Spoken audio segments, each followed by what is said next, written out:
ये तो पीतल है। पीतल क्या है? धातु, अधातु कि मिश्र धातु?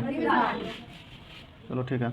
नेक्स्ट क्वेश्चन, निम्नांकित यौगिकों में कौन अम्ल है? बताइएगा कौन अम्ल है। ऑप्शन सुनिए, CuO, H2SO4, Na2O, CaOH2, H2SO4, ये ना? ठीक है। निम्नांकित में कौन प्राकृतिक सूचक है? बुक बंद करके रखिएगा। पहला है हल्दी, दूसरा है हल्दी, हल्दी है ना प्राकृतिक सूचक। चलिए ठीक है। नेक्स्ट क्वेश्चन, OH अभिक्रियाशील मूलक वाले यौगिक का नाम क्या है? बताइए, यौगिक का नाम क्या है? Ketone, alcohol? अल्कोहल है, ठीक है। नेक्स्ट क्वेश्चन, कैल्शियम कार्बाइड जल के साथ अभिक्रिया करके देता है। कैल्शियम कार्बाइड जो है जल के साथ अभिक्रिया करके क्या देता है? एल्केन, एथेन, एथीन कि एथाइन? एथाइन देता है ना, ठीक है। चलिए नेक्स्ट क्वेश्चन, कहता है क्या ओजोन के एक अणु में ऑक्सीजन की परमाणु की संख्या कितनी होती है? हाँ, 3 होती है। चलिए ठीक है, 3 होती है। नेक्स्ट, कमरे के ताप पर द्रव अवस्था में रहने वाली धातु है। कमरे के ताप पर द्रव अवस्था में रहने वाली धातु है।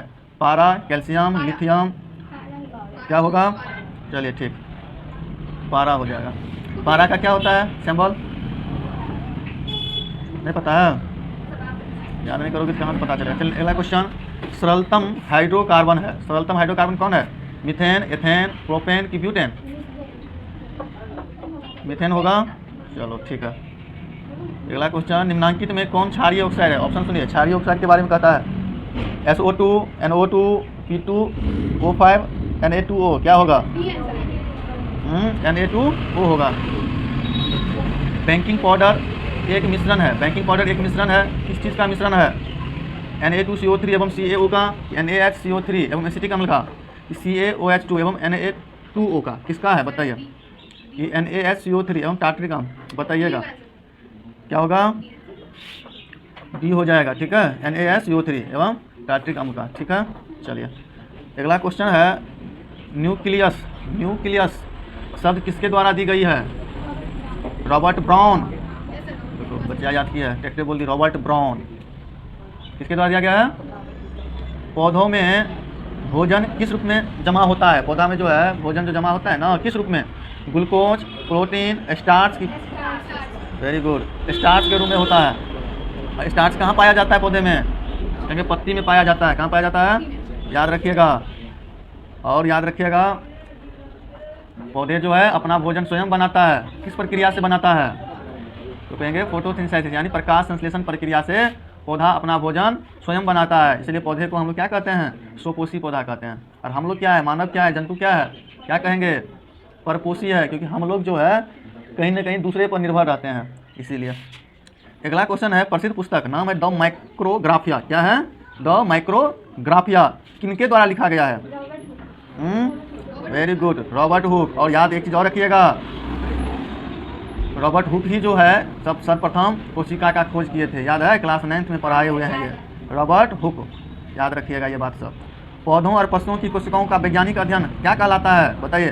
पौधे और पशु का जो पौधों की कोशिका का जो अध्ययन किया जाता है उसे हम लोग क्या कहते हैं? बताइएगा। अनुवंशिकी कहते हैं कि कोशिका विज्ञान कहते हैं? अब देखो नाम से ही पता चल गया भाई, कोशिका का अध्ययन कोशिका विज्ञान कहते हैं। कोशिका को इंग्लिश में क्या कहते हैं?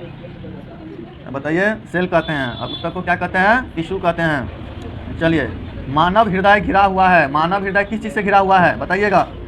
मानव हृदय किस चीज़ से घिरा हुआ है? पेरिकार्डियम से, जाइलम से, फ्लोएम से कि प्लाज्मा से? क्या बोले हैं? ये नाम बोलिए, नाम भारी से नहीं बोलिएगा। पेरिकार्डियम से, ठीक है, याद रखें। अगला क्वेश्चन है, बीजांड की ओर पराग नालिका की वृद्धि का कारण होता है? बताइएगा। बीजांड की ओर पराग नालिका के वृद्धि का कारण होता है, क्या होता है? हाइड्रोट्रोपिज्म, केमोट्रोपिज्म, गुरुत्वानुवर्तन कि फोटोट्रोपिज्म? क्या होगा? हाँ लड़की सही बोलिए, कोमोट्रोपिज्म। देखो याद करिएगा तभी होगा, क्योंकि 50 नंबर का ऑब्जेक्टिव रहता है, उसमें कम से कम 49 लाना है। अगर अच्छा डिवीजन चाहते हैं, जो 400+ नंबर आए, तो ऑब्जेक्टिव भी अच्छा से करना पड़ेगा, ठीक है। 2-3 महीना, 2 महीना तो है, 2 महीना अच्छा से पढ़िए, ध्यान दीजिए। सुबह में उठिए, तो करिएगा नहीं, उठिएगा 6-7 बजे तो थोड़े होगा, कम से कम 4 बजे उठ जाया करो सब, है ना। रात को सवेरे सोया करो। रात को जो है 1 बजे तक इंस्टाग्राम का देखोगे रील, और देखोगे रील तो क्या होगा, ऑटोमेटिक जो आप लेट से सो के उठिएगा। चलिए रील्स सब पे, अभी रील्स सब पे आप कम ध्यान दीजिए आप लोग, और पढ़ाई पे ज़्यादा ध्यान दीजिए। इंस्टाग्राम और ये सबको जो है टिकटॉक सबको क्या कर दीजिए, डिलीट कर दीजिए, और पढ़ाई लिखाई पे ध्यान दीजिए। चलिए अगला क्वेश्चन बोलिएगा। कहता है कि मनुष्य में श्वेत कोशिकाओं की जीवन अवधि कितनी होती है? मनुष्य में श्वेत रक्त कोशिकाओं की जीवन अवधि कितनी होती है? वाह, देखो बच्चियाँ लोग डायरेक्ट बोल रही है 12 से 20 दिन, है ना। मतलब इंस्टाग्राम कम चला रही हो, ठीक है। पीतरस कहाँ से स्रावित होता है? पीतरस कहाँ से स्रावित होता है बताइएगा? यकृत से, मुख गुहा से, देख लो अच्छा से, यकृत से होगा बुआ। हाँ, जब कहेगा, हाँ बोलिए, आहार नाल कहाँ से शुरू होता है? तो मुख गुहा से शुरू होता है ना। किस जीव में हीमोग्लोबिन नहीं होता है? हीमोग्लोबिन समझते हैं? अरे खून, ब्लड जो होता है। हाँ चलो, मक्खी, लड़की बिल्कुल सही बोली है, हीमोग्लोबिन होता ही नहीं है। हीमोग्लोबिन की कमी से कौन सा रोग होता है? वेरी गुड, 100 दिन बताए हैं। खून की कमी से एनीमिया नाम का बीमारी हो जाता है। किस नाम का बीमारी? एनीमिया।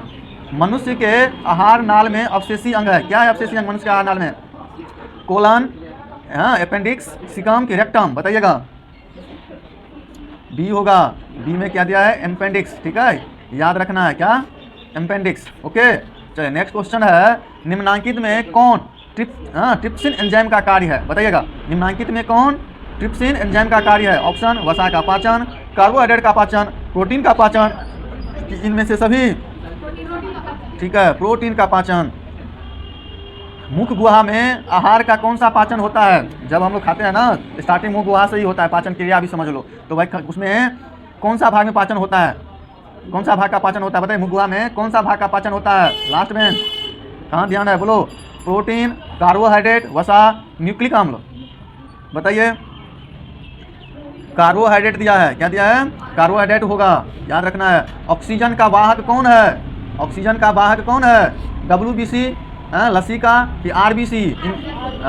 RBC होगा, कर लो। 2 महीना है एकदम, 2 महीना जो है अच्छा से पढ़िए और रिजल्ट देखिए कैसे आता है।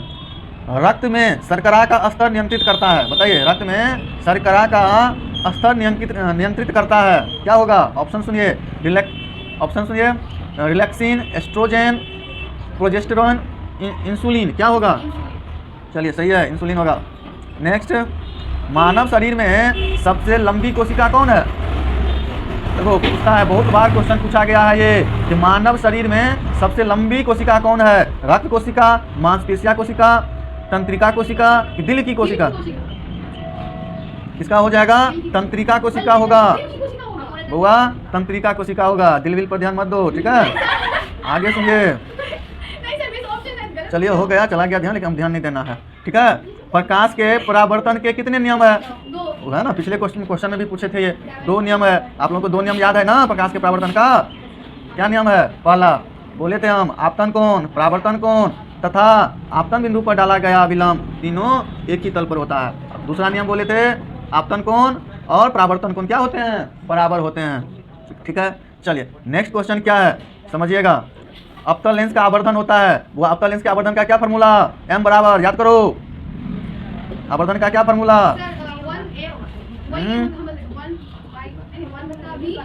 U/V कि V गुने U, क्या होगा? अवतल लेंस का आवर्धन होता है, आई थिंक इसमें V/U पहला ऑप्शन में दिया है, V/U, ठीक है। और दूसरा ऑप्शन में दिया है U/V, तीसरा में दिया है U+V, V, अब चौथा में दिया है V/U। तो वो देखिए इसका ऑप्शन चौथा जाएगा, याद रखिएगा, V/U। और वहीं पे उत्तल लेंस का कहता तो -V/U होता, -V/U। दर्पण में बदल जाता है, दर्पण में अब दर्पण का आवर्धन, अवतल दर्पण का आवर्धन होता है माइनस में, ठीक है, और -V/U, और उत्तल दर्पण का होता है V/U। तो इसमें सेम उल्टा हो जाता है, याद रखना है। चलिए, दर्पण का सूत्र क्या होता है? एकदम मोस्ट भी है, हर एक बार क्वेश्चन पूछता है ये,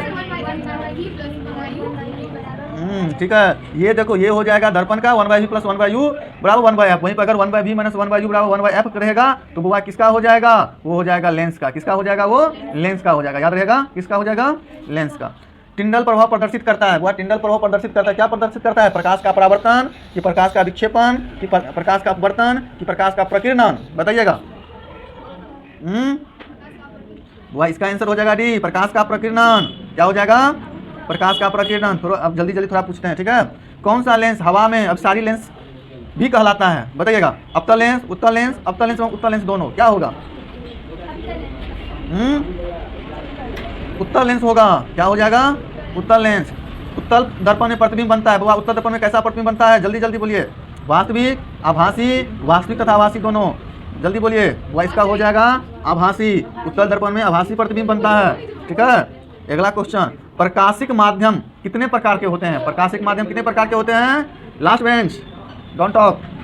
प्रकाशिक माध्यम कितने प्रकार के होते हैं? 2 प्रकार के। चलिए बिल्कुल सही है। चलो 5 लाख भेज देंगे तुम्हारे अकाउंट पे, ठीक है। अगला क्वेश्चन, डायनेमो परिवर्तित करता है। डायनेमो क्या परिवर्तित करता है? बताइएगा। विद्युत ऊर्जा को यांत्रिक ऊर्जा में, यांत्रिक ऊर्जा को विद्युत ऊर्जा में, कि रासायनिक ऊर्जा को विद्युत ऊर्जा में? बताइए। अरे डायनेमो है, यांत्रिक ऊर्जा को विद्युत ऊर्जा में करता है। इतना भी बात ध्यान नहीं रखते हैं आप लोग, बताइए। सब कुछ हम ही ध्यान रखें। इलेक्ट्रॉन का आवेश होता है। इलेक्ट्रॉन का कितना आवेश होता है? बताइएगा। -1.6 multiply 10⁻20 coulomb, -1.6 multiply 10⁻27 coulomb, -1.6 multiply 10⁻−19 coulomb. तो यही आंसर नंबर आपका हो जाएगा सी, ठीक है। चलिए, खिलौने में किस सेल का प्रयोग होता है? खिलौना में, खिलौना आप लोग खेलते हैं ना, बच्चा में खेलती होगी, उसमें कौन सा सेल का उपयोग होता है? बताइए। सूखा सेल, डेनियल सेल की सौर सेल? बताइए। अरे सौर सेल का यूज करते हैं ज़्यादातर खिलौना में, सौर सेल का यूज किया जाता है, याद रखना है। कार्य करने की क्षमता को क्या कहते हैं? कितना इजी है। कार्य करने की क्षमता को क्या कहते हैं? ये भी नहीं पता है? ऑप्शन सुन लो। बल, शक्ति, ऊर्जा। अरे कार्य करने की क्षमता को ऊर्जा कहते हैं, बताइए। चलिए आज का लास्ट क्वेश्चन, निम्न में से कौन विस्थापन अभिक्रिया का एक उदाहरण है? विस्थापन अभिक्रिया का उदाहरण है, कौन है विस्थापन अभिक्रिया का उदाहरण? बताइएगा। CaCO3, CaO। अरे 1 मिनट, ऑप्शन फिर से सुनिएगा। विस्थापन अभिक्रिया, विस्थापन अभिक्रिया किसको कहते हैं जानते हैं आप लोग? हाँ, किसको कहते हैं? बताइए। जब 2 तत्व क्या करता है? आपस में साझा करते हैं, यानी एक तत्व दूसरे में विस्थापित हो जाता है, उसको हम लोग कहते हैं विस्थापित, विस्थापन अभिक्रिया। इसका ऑप्शन नंबर सी हो जाएगा, FeCuSO4 में। और यहाँ पे दिया हुआ है Fe के साथ SO4 और CO अलग हो गया, ठीक है। SO4 Fe के साथ जुड़ गया है, तो ये हो जाएगा आपको विस्थापन अभिक्रिया, ठीक है। अभी यहीं तक रहने देते हैं 7 क्वेश्चन तक, और आगे कल पूछेंगे। तब तक आगे याद करके आइएगा, ठीक है।